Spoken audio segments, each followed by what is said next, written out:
Très chers internautes, vous qui me suivez à travers le monde, je voudrais vous saluer dans le nom glorieux de notre Seigneur Jésus-Christ. Comme je vous l'avais promis la fois passée, que nous sommes en train de suivre un enseignement de grande valeur, un enseignement qui va nous donner une bonne compréhension de la parole de Dieu. Nous avons commencé cet enseignement en montrant au peuple de Dieu que la Bible, c'est une parole qui s'échelonne sur 7 périodes bien déterminées que nous avons appelées les dispensations. Nous avons distingué 7 dispensations. La première dispensation, nous avons dit que c'était la dispensation de l'innocence. La deuxième dispensation, c'est la dispensation de la conscience. La troisième dispensation, la dispensation du gouvernement humain. La quatrième dispensation, la dispensation de la promesse. La cinquième dispensation, la dispensation de la loi. La sixième dispensation, la dispensation de la grâce. Et la septième dispensation, c'était la dispensation du royaume. Et nous avons attiré votre attention sur le fait qu'aujourd'hui, beaucoup de gens sont en train de faire une confusion entre 2 dispensations. Je voulais d'abord vous dire que dans chaque dispensation, le Seigneur agit selon un plan. Et chaque dispensation a ses enseignements.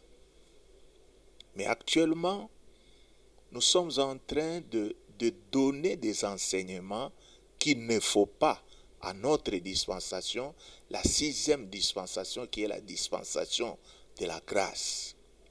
Nous avons tendance à vouloir confondre la loi et la grâce. C'est pourquoi nous voyons beaucoup de serviteurs de Dieu de ces temps avec toutes sortes de messages. Mais la question que nous voulons nous poser, est-ce que ça, ce sont les messages du temps ou ça, ce sont des messages de l'ancienne époque? Puisque si réellement nous connaissons notre époque, nous saurons quel message nous devons prêcher dans cette époque. Nous sommes dans la période de la grâce et nous allons dire que la période de la grâce a commencé à partir de l'effusion du Saint-Esprit, lorsque le Saint-Esprit est descendu sur cette terre pour commencer l'Église. C'est pourquoi nous appelons cette dispensation une dispensation de la grâce ou une dispensation de l'Église. Mais aujourd'hui, nous voulons un peu faire, pas une comparaison, mais nous voulons un peu éclairer le peuple de Dieu sur la dispensation de la loi et la dispensation de la grâce. La fois dernière, nous avons montré que la loi a commencé avec Moïse. Le peuple d'Israël était dans l'esclavage chez les Égyptiens. Et il a fallu que le Seigneur puisse choisir un homme. Et cet homme qui s'appelait Moïse, il lui a donné tout ce qu'il fallait. Il a choisi, il lui a dit que voilà, toi, tu vas faire sortir mon peuple de l'esclavage des Égyptiens. Et c'est ce qui a été fait. Nous avons vu que Pharaon ne voulait pas le faire sortir. Mais comme c'était la volonté de Dieu, Dieu a fait en sorte que, après le dernier carton rouge qu'il a fait voir au peuple peuple égyptien, après la mort du premier fils dans chaque famille, Pharaon leur a dit, allez, sortez, prenez tout ce qui vous appartient et partez. Vous connaissez l'histoire? Quand ils sont partis, Pharaon les a encore poursuivis, et le Seigneur a ouvert la mer Rouge, les enfants d'Israël sont passés, et lorsque les troupes de Pharaon voulaient passer, la mer les a engloutis. Et un épisode nouvel a commencé. C'était la marche dans le désert. Lorsque le peuple d'Israël est arrivé sur le mont Sinaï, le Seigneur a appelé Moïse et il lui a donné les lois. C'est là que commence cette période que nous appelons la dispensation de la loi. Il leur a donné les lois qui devaient diriger leur manière de se comporter pendant tout ce temps qu'ils allaient se retrouver dans le désert. Et cette parole de Dieu, cette loi qui a commencé avec Moïse, est allée jusqu'à la venue de notre Seigneur Jésus-Christ. C'est-à-dire, Jésus-Christ est né sous la dispensation de la loi. Donc, si vous lisez dans Exode, vous lisez Lévitique, vous lisez Nombre, vous allez voir toutes sortes de lois que Dieu a établies. Les lois sur le mariage, les lois sur l'héritage, les lois sur... même pour cultiver la terre, il y avait des lois à gauche et à droite. Alléluia. Donc, c'était des principes que Dieu avait établis pour que les enfants d'Israël puissent, en les observant, puissent bien marcher dans leur vie. C'était ça la période de la loi. Et alors maintenant est venue la 6e période. C'est-à-dire Jésus-Christ qui a vécu sur la loi, il a passé sa jeunesse sous cette loi et il est mort sous cette loi. Maintenant, il a donné une promesse à ses disciples en disant qu'il s'en va, mais qu'il nous enverra le Saint-Esprit. Et lorsque le Saint-Esprit viendrait, nous serions maintenant les gens qui allaient porter cette nouvelle à travers le monde entier. Il a dit à ses apôtres, rentrez, ne faites rien, n'évangélisez pas, montez dans la chambre haute. Et lorsqu'ils sont montrés dans la chambre haute, quelque chose d'extraordinaire s'était passé. C'était cette chose-là qui a fait que nous puissions commencer cette 6e dispensation. Et nous lisons ça dans les livres des Actes des Apôtres, au chapitre 2. Nous voyons du 1er verset au 4e verset. La Bible nous dit que le jour de la Pentecôte, ils étaient tous ensemble dans le même lieu. Tout à coup, il vint du ciel un bruit comme celui d'un vent impétueux, et il remplit toute la maison où ils étaient assis. Des langues semblables à des langues de feu leur apparurent, séparés les uns des autres, et se posèrent sur chacun d'eux. Et ils furent tous remplis du Saint-Esprit et se mirent à parler en d'autres langues selon que l'Esprit leur donnait de s'exprimer. Et ça, c'est ce qui marque la 6e dispensation, qui est différente maintenant de la dispensation de la loi. Et maintenant, pour bien comprendre ces deux dispensations, je crois que les pédagogues qui me suivent n'auront pas de difficultés puisqu'ils savent déjà, lorsque nous étudions la pédagogie, ils savent déjà les méthodes qu'on utilise lorsqu'on veut enseigner à quelqu'un quelque chose. C'est-à-dire, quand vous voulez enseigner une personne quelque chose, il faut d'abord partir des réalités que cette personne connaît. Hein? Je crois que beaucoup de gens, lorsque vous me suivez, quand vous pensez un peu à votre cours d'arithmétique, quand nous étions encore à l'école primaire, puisqu'en ce moment-là, il fallait commencer à écrire les nombres. Hein? Qu'est-ce qui est arrivé? Bon, lorsque vous dites à un enfant 1, il répond 1, 2, 2. Ça ne lui dit absolument rien. Mais maintenant, le problème est comment représenter ces 1-là et ces 2 et les 4, tout ça. Je crois que les gens de ce temps-là ont utilisé des aides, hein? C'est-à-dire des éléments qui pouvaient aider à la personne de fixer la chose abstraite pour qu'elle soit concrète. Pour représenter les chiffres 2, par exemple, je crois que l'enseignant prenait l'exemple du canard. Vous voyez la forme du canard avec son cou? Il est comme un chiffre 2. C'est-à-dire, on montrait à l'enfant quelque chose que ses yeux ont déjà vu. C'est-à-dire la forme du canard. Et on dit que ça, c'est 2. Alors, pendant que cet enfant est en train d'écrire les chiffres 2, il pense au canard.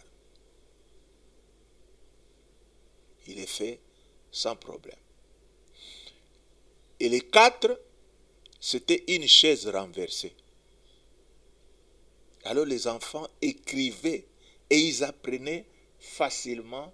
Pourquoi? C'est puisqu'ils avaient des aides pédagogiques qui les menaient à certaines vérités. Dieu aussi a utilisé des aides visuelles. C'est-à-dire un homme tel qu'il est charnel. Un corps charnel ne peut pas maîtriser certains principes spirituels.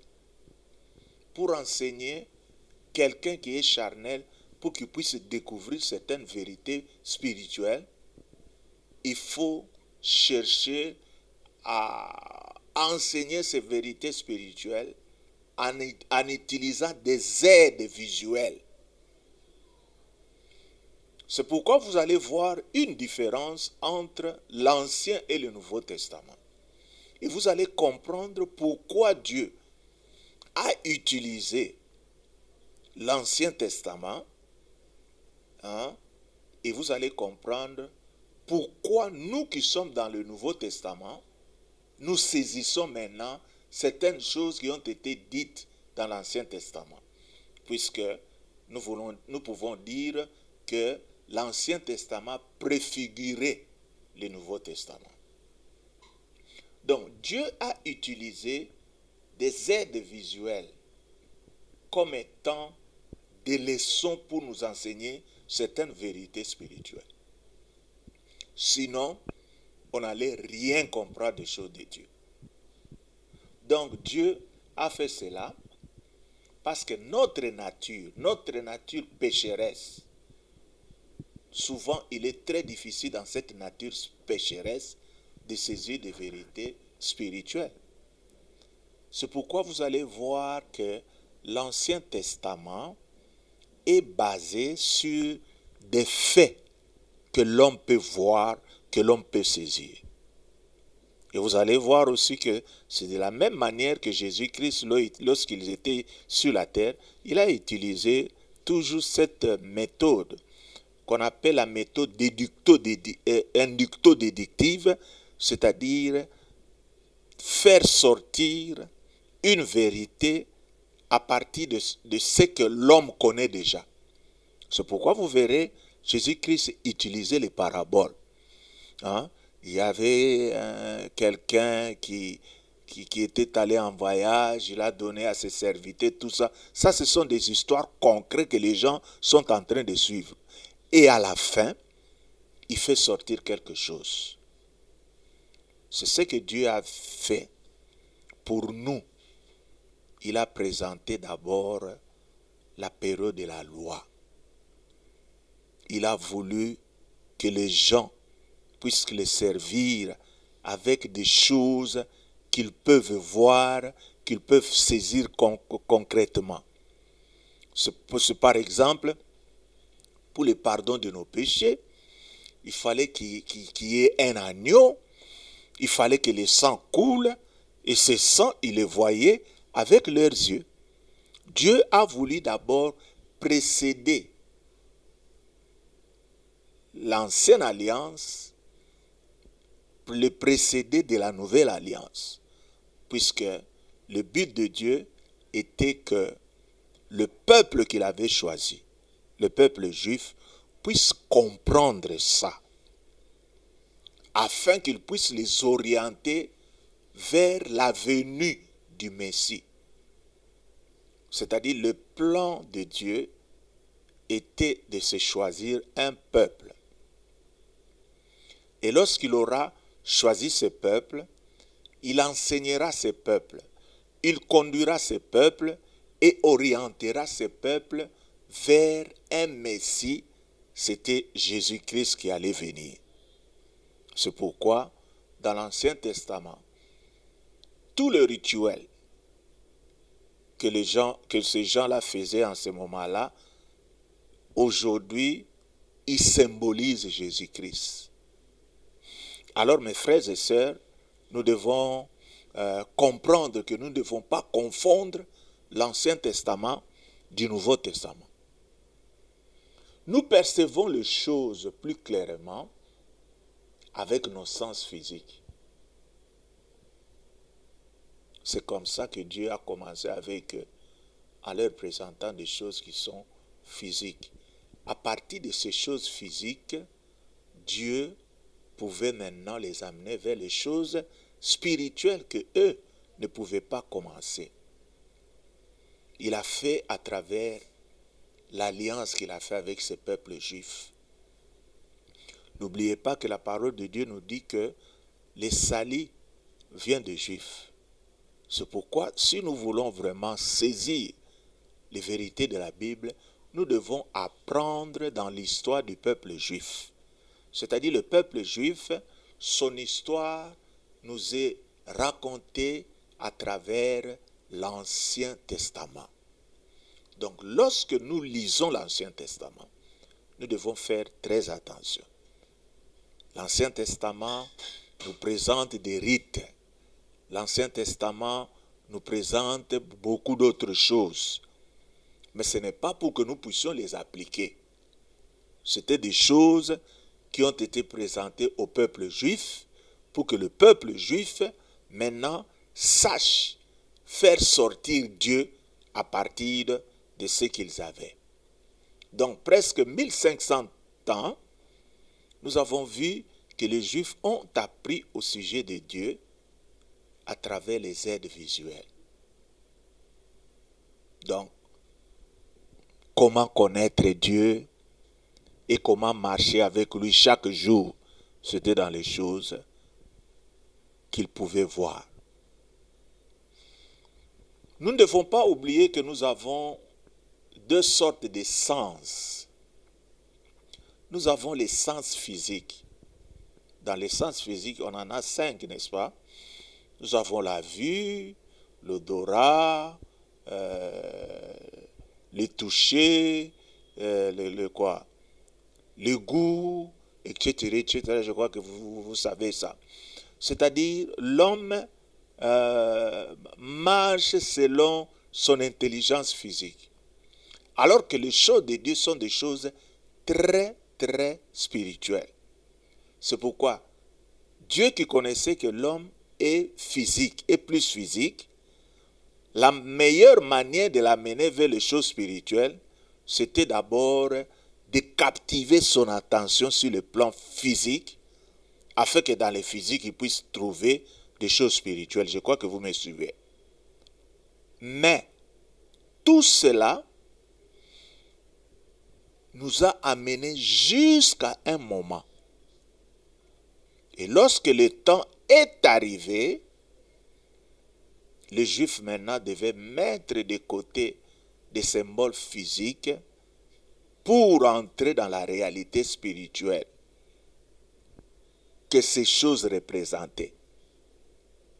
Et là, nous voyons maintenant cela se manifester dans la personne et l'œuvre de Jésus-Christ, qui est le Messie juif et le Sauveur du monde. Et nous pouvons lire ça pour dire que nous ne sommes pas les gens qui doivent continuer à vivre comme les gens de l'Ancien Testament. Jésus-Christ lui-même l'a dit dans Matthieu chapitre 5 au verset 17. Ne croyez pas que je suis venu pour abolir la loi ou les prophètes. Je suis venu non pour abolir, mais pour accomplir. Je ne sais pas si vous qui lisez la Bible, vous comprenez ce que cette phrase est en train de nous dire. Jésus-Christ n'est pas venu pour annuler l'Ancien Testament. Dire que voilà, à partir d'aujourd'hui, l'Ancien Testament est parti. Non, non, non, non. Mais il est venu, non pas pour l'abolir, mais pour l'accomplir. Qu'est-ce que cela veut dire? C'est que l'Ancien Testament parlait de lui. Et maintenant, avec sa venue, maintenant, tout ce qui a été dit dans l'Ancien Testament s'accompliront sur lui. Mais aujourd'hui, dans la pensée de beaucoup de chrétiens, lorsque nous prions, il n'y a pas cette nuance-là n'existe pas. C'est-à-dire, quand les gens prient, ils sont dans des mélanges. Même quand certains prédicateurs sont en train de prêcher, ils choisissent des thèmes sans comprendre cela. Hein? Il y a des gens qui sont en train de faire des séminaires sur l'Ancien Testament. Nous allons vous parler sur le sacerdoce. Ils vont nous dire que voilà, dans les temps, les gens portaient de sortes d'habits. Ça a même influencé beaucoup de serviteurs de Dieu qui ne veulent plus porter les habits que nous avons. Vous les voyez avec les grosses croix sur leur poitrine, avec des petits chapeaux sur leur tête. Tout ça, ils sont trompés par les choses de la période de la loi. Nous ne vivons pas dans la période de la loi. Mais on ne nous interdit pas de lire les choses sur l'Ancien Testament, puisque l'Ancien Testament nous aide à comprendre le Nouveau Testament. Si vous voulez comprendre quelqu'un, je crois que la meilleure chose que vous pouvez faire, c'est de vouloir le comprendre à partir de son commencement. Et lorsque nous lisons l'Ancien Testament, nous recevons de très bonnes résolutions de la part de Dieu. Hein? Donc, nous apprenons à partir de ce que nous venons de lire que les aides visuelles que Dieu a données au peuple juif dans les Écritures, vous savez que les Écritures de l'Ancien Testament étaient en hébreu, donc cela a été écrit dans le but d'amener les gens vers ce que nous pouvons appeler une dernière aide spirituelle, c'est la personne de Jésus-Christ. L'Ancien Testament nous amène vers la personne de Jésus-Christ. Et lorsque nous lisons dans Jean 14, le verset 9, vous allez voir, lorsque Thomas était devant lui, lorsque, je crois que c'est Philippe qui était devant lui, Jésus lui dit, « Il y a si longtemps que je suis avec vous, et tu ne m'as pas connu, Philippe. Celui qui m'a vu a vu le Père. Comment dis-tu, montre-nous le Père? » Vous voyez qu'ici, il y a une rupture presque totale avec l'Ancien Testament. Vous savez, les gens de l'Ancien Testament, comment est-ce qu'ils cherchaient le Père? Il y avait un tabernacle qui était dressé devant eux. Il fallait un agneau. Il fallait entrer dans le lieu saint. Et ensuite passer dans les lieux très saints. Mais aujourd'hui, on nous dit que si nous avons vu Jésus-Christ, nous avons vu le Père. Donc nous devons rétrécir notre manière de voir les choses en nous basant sur le Seigneur Jésus-Christ. Nous ne devons pas faire de longs processus. Et ça va nous amener à comprendre beaucoup d'autres choses qui se développent dans le monde aujourd'hui. Et vous allez voir que même si aujourd'hui, vous voyez qu'il y a beaucoup de prophètes autour de nous, cela veut nous dire qu'il y a beaucoup de gens qui ne comprennent pas ces choses. Les prophètes, ce sont les gens de l'Ancienne Alliance. Et là, nous pouvons même les lire dans le livre des Hébreux. Hébreux chapitre 1er, les versets 1 et 2.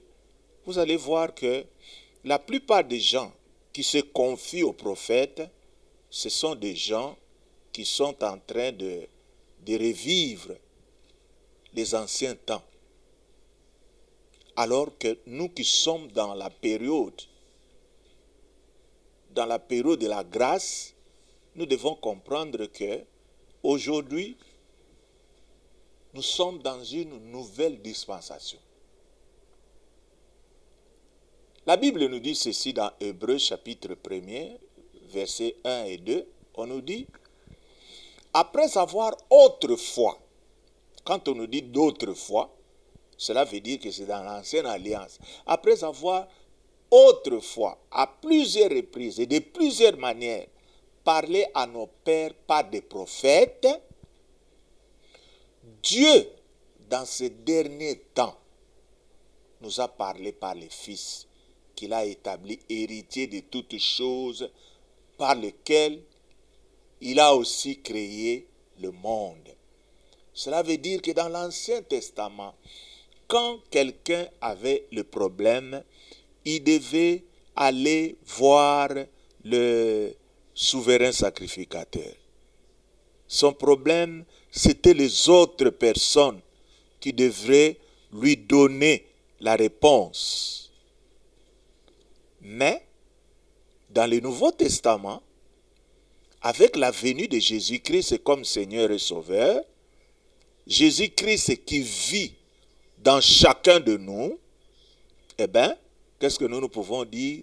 C'est Jésus-Christ-là est devenu dans chacun de nous, il a fait de chacun de nous un souverain sacrificateur. C'est-à-dire que il est prophète de lui-même. C'est-à-dire là où se trouve Jésus-Christ, la personne peut être prophète de lui-même. C'est pourquoi vous voyez qu'aujourd'hui, beaucoup de gens n'ont pas une vie de prière très solide. Pourquoi? Puisqu'ils veulent donner tout ce qu'ils ont à d'autres personnes. Moi, ça me fait parfois pitié lorsque je vois certaines dames qui vont à Dubaï et qu'ils ont il a un groupe d'intercession chez lui à la maison. Ce sont des enfants qui donnent de l'argent, priez pour moi. Et quand il veut partir, il veut qu'on puisse lui dire, hein, oh maman, ne t'en fais pas, le Seigneur sera avec toi. Il y a toutes sortes de prophéties qui se disent, moi ça me fait rire. Je crois que actuellement, je m'adresse aux serviteurs de Dieu. Apprenez aux enfants de Dieu de rechercher leur Dieu seul. Vous savez pourquoi? C'est puisque la voile qui séparait les lieux, le lieu saint du lieu très saint n'existe plus. C'est-à-dire chaque personne a accès libre. Chaque personne peut trouver Dieu lui-même. Chaque personne peut avoir l'idée de ce qu'il recherche de lui-même. Chaque personne peut devenir prophète de lui-même. Puisque la parole de Dieu dit, invoque-moi et je te répondrai. Je t'annoncerai des grandes choses, des choses cachées que tu ne connais pas. Qu'est-ce que cela veut dire? Que si chacun de nous savait que le voile qui séparait le lieu saint du lieu très saint a été déchiré, cela veut dire que n'importe qui a besoin de Dieu, qui le recherche lui-même, Dieu se fera voir, Dieu lui dira ce qu'il a prévu pour lui et il sera prophète de lui-même. Et aujourd'hui, je vous dis qu'il y a beaucoup de prophètes qui sont en train de détruire l'Église aujourd'hui avec des paroles, des mensonges. Le Seigneur m'a dit ça, le Seigneur m'a dit cela. Je vais te poser la question, mon frère, ma soeur, toi qui es en train de m'écouter maintenant. Hein? Est-ce que Jésus-Christ est en toi? Si Jésus-Christ est en toi, c'est-à-dire le Saint-Esprit aussi est en toi. Si le Saint-Esprit est en toi, est-ce que cet esprit-là peut te parler? S'il peut te parler, pourquoi dois-je tout le temps, quand j'ai un problème, je dois aller trouver le frère tel, la sœur telle, puisque elle, selon ce que vous vous dites, c'est une prophétesse. Non, mes frères et sœurs, nous ne sommes pas autant de prophètes.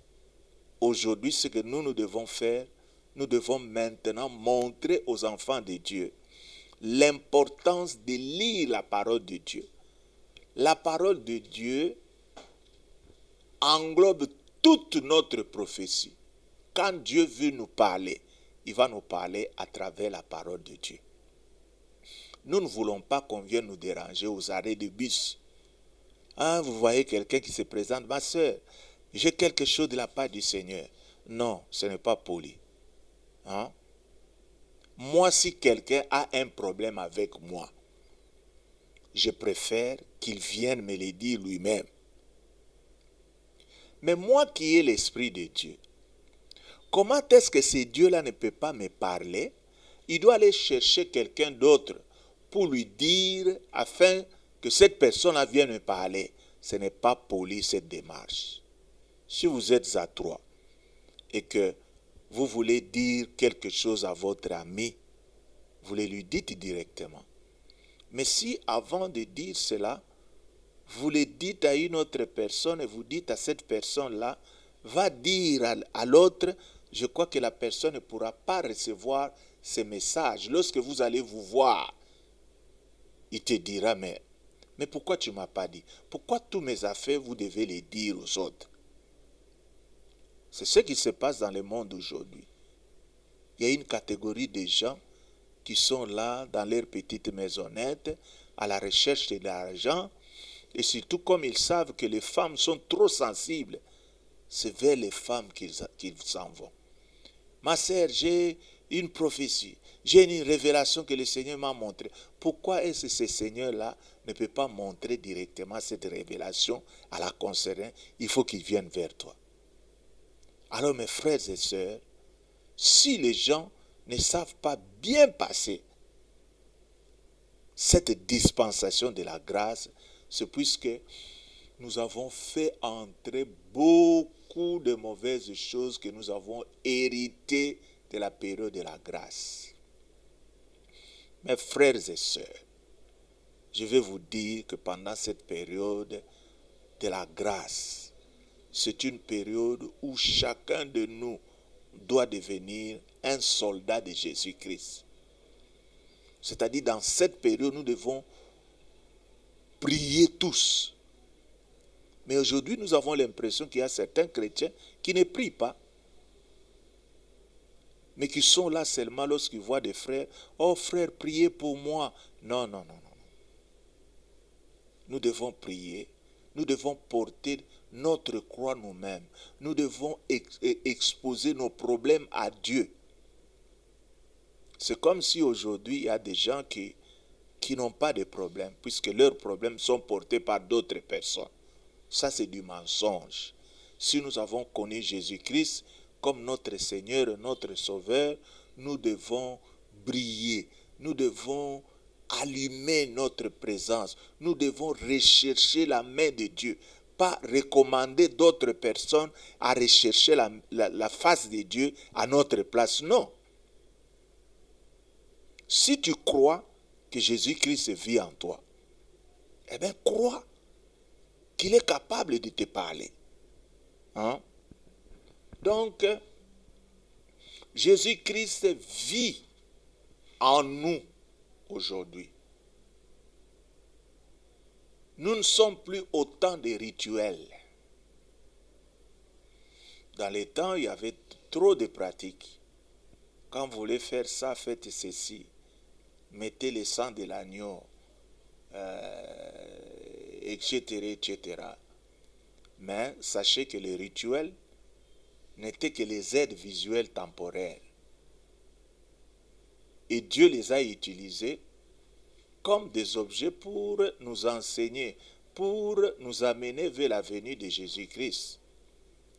Lorsque nous lisons dans Galates au chapitre 3, on est en train de nous parler de quelque chose de très, très important. Galates 3, les versets 24-25. On nous dit ceci.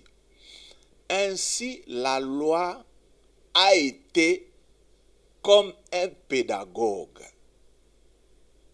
pour nous conduire à Christ, afin que nous fussions justifiés par la foi.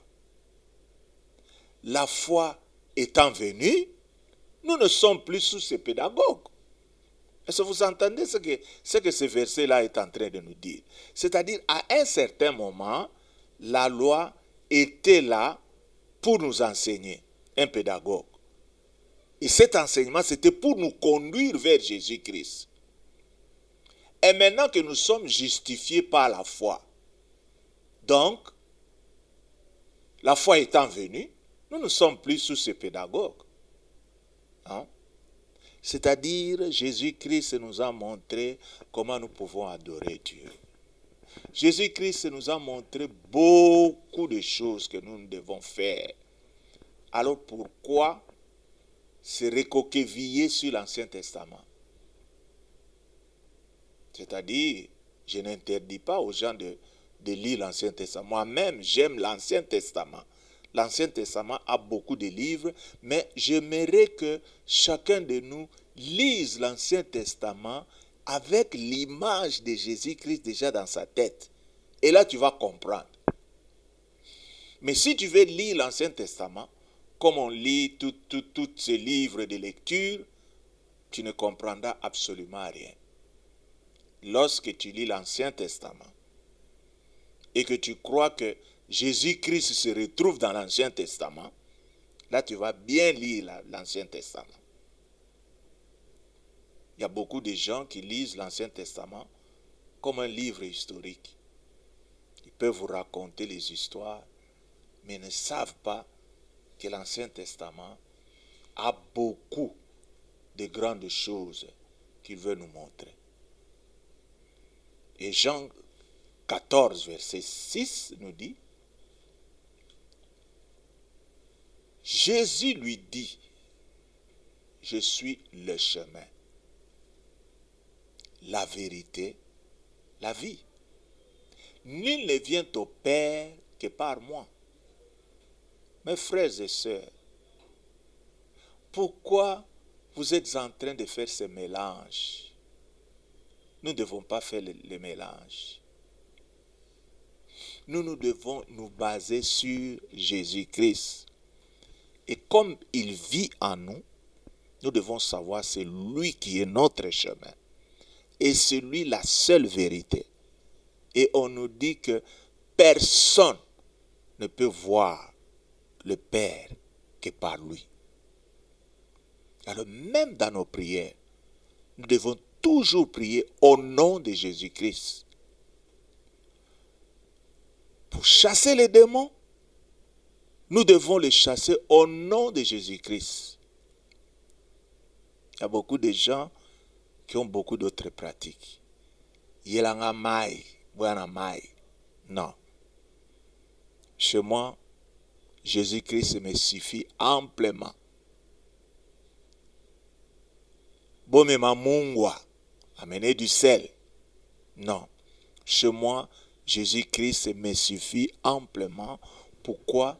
J'ai compris que l'Ancien Testament n'est que une pédagogie que Dieu a utilisée pour nous amener quelque part. Et comme déjà nous sommes arrivés là, eh bien, continuons avec ce pédagogue nouveau que nous avons. Mais il y a des gens qui ont créé un syncrétisme. C'est-à-dire le syncrétisme, on mélange, on prend ça à gauche et à droite, on mélange pour faire quelque chose. C'est pourquoi même ici en République démocratique du Congo, nous voyons qu'il y a beaucoup de sectes. Ils sont pris à gauche et à droite. Et je crois que toi qui me suis, le pédagogue, l'ancien pédagogue, n'a pas de raison d'être ici. Si nous devons prêcher Jésus-Christ, nous devons le prêcher selon la méthode nouvelle que nous avons reçue. Nous avons déjà rencontré ce Jésus-Christ. Et vous savez pourquoi le genre de... Comment le... qu'est-ce que je peux dire? Nous disons que les Juifs sont en train d'attendre leur Messie, hein, alors qu'il est déjà venu. Donc, eux sont en retard, ils sont en train d'attendre. Nous sommes en avance puisque Jésus-Christ est venu. Il a pris nos péchés, il nous a délivrés. Et maintenant, nous devons marcher qu'avec lui. C'est pourquoi, chez moi, le nom de Jésus-Christ me suffit. C'est pourquoi, vous voyez qu'il y a beaucoup de gens qui ont donné un grand retard à leur vie spirituelle. Puisque cela m'arrive ici aussi à l'église. Quelqu'un qui entre dans mon bureau, je prie pour cette personne, et puis je lui dis, bon, ma soeur, le Seigneur a agi pour toi, rentre à la maison. Et vous allez voir la personne qui me dit, mais papa, pourquoi vous n'avez pas prié avec moi, avec l'onction d'huile? Moi, je dis non. L'onction d'huile, ce n'est pas Jésus-Christ. Il y a beaucoup de gens qui sont en train de se perdre en voulant prendre les choses de l'ancienne alliance et les mélanger avec nous qui vivons dans un temps où Jésus-Christ nous a donné la victoire, où Jésus-Christ a dépouillé les forces du diable, il les a présentées sans force devant sa croix de Golgotha. Et aujourd'hui, les gens ne veulent pas prendre possession de cette puissance-là. Et lorsque vous voulez captiver quelqu'un, il faut lui dire, bon, hein, amenez-moi de l'huile. Ou encore, lorsque nous avons des serviteurs de Dieu, et que l'un de deux vous dise, demain venez, nous allons prier pour vous, nous allons faire des prières de grande intensité. Et l'autre à côté qui dit, bon, venez, demain, nous allons prier avec l'onction d'huile. Et si on vous demandait lesquels de ces deux pasteurs aura le plus grand nombre de gens, vous verrez que c'est celui-là qui a dit que nous allons prier avec l'onction d'huile. L'huile et la personne de Jésus-Christ, ce n'est pas la même chose. C'est pourquoi moi, je ne prie jamais avec l'onction d'huile devant les gens qui sont des néophytes dans l'œuvre du Seigneur. Moi, souvent, c'est lorsque le Saint-Esprit me convainc de faire cela que je le fais. Et je ne peux pas enseigner aux gens, amenez, vous devez vous promener avec votre bouteille d'huile. Non, non, non, non. Là, on est en train de réduire la puissance de Jésus-Christ.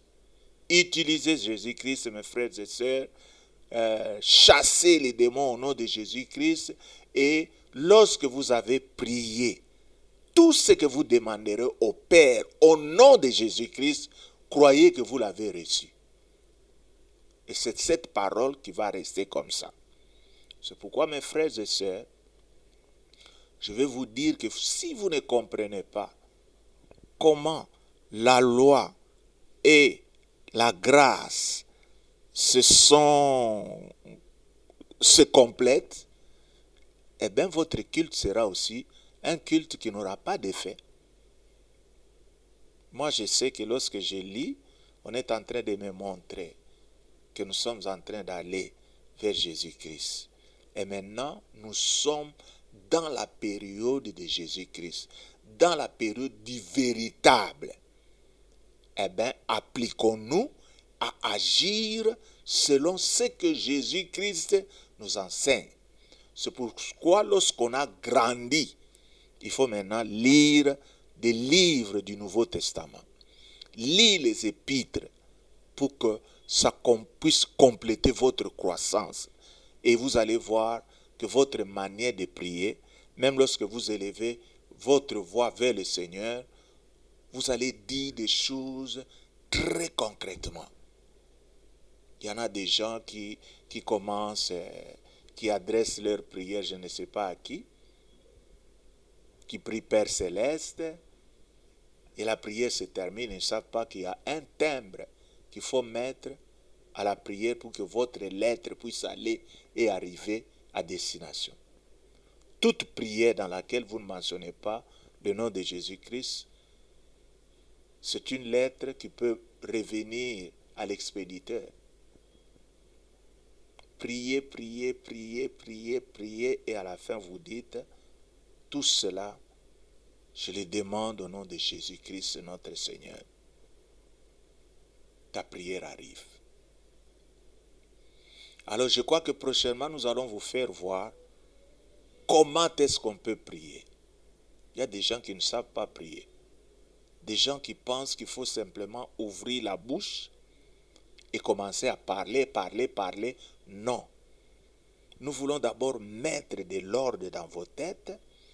Lorsque vous savez que vous appartenez à la période de la grâce, vous devez prier comme quelqu'un qui est de la période de la grâce. Nous savons que dans l'Ancien Testament, il y a beaucoup de prières. Mais lorsque vous regardez ces prières et que vous les comparez aux prières que nous devons faire pendant cette période de la grâce, vous allez voir que ce n'est pas la même chose. Des prières qui n'ont pas de conclusion. Mais chez nous, nous avons une conclusion. Nous prions, nous prions, nous prions. Et nous sommes en train d'atterrir sur le nom de Jésus-Christ. Je voulais que vous preniez un exemple. Prenez par exemple la prière de Néhémie. Vous allez voir, je vous dis comment elle se termine. Si vous prenez la même prière de Néhémie, vous la priez à notre période, je crois que notre Seigneur ne va pas vous écouter, puisque nous sommes dans la période de la grâce. Alors mes frères et sœurs, je crois que cela est allé tout droit dans vos cœurs, croissez et devenez de grandes personnes qui font les choses de Dieu comme des gens qui comprennent et qui le font selon la parole de Dieu.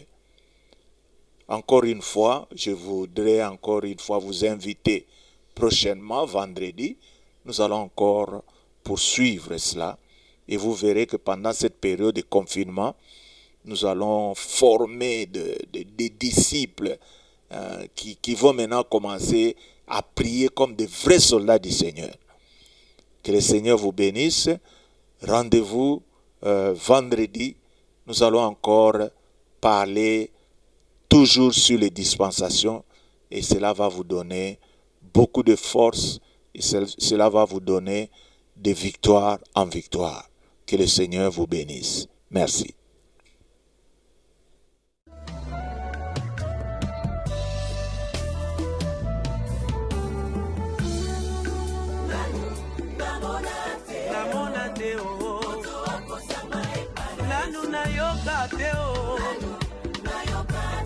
Nayoka te o, nanu esala